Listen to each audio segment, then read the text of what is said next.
Hi guys! Welcome to our channel. So for today's video, samahan nyo kaming bumili ng manok para sa aming Only Wings. 4:30 pa lang ng umaga, gumising na kami ni ate para maaga kami makapunta sa palengke at para fresh din yung manok at bagong katay ang mabibili namin. After namin mag-park, minake sure namin na okay yung e-bike kasi malaking tulong din yan sa amin. Ang laki na ng pamasahe ngayon at hirap sumakay ng jeep pag gantong oras. At ayan, naglakad na kami ni ate papasok kasi nasa dulo pa yung binibilhan namin ng manok.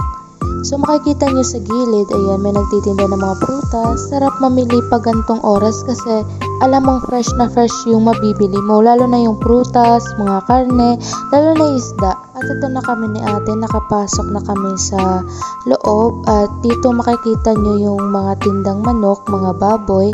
Tsaka andun pa sa dulo, pinakadulo yung binibilhan namin ng manok.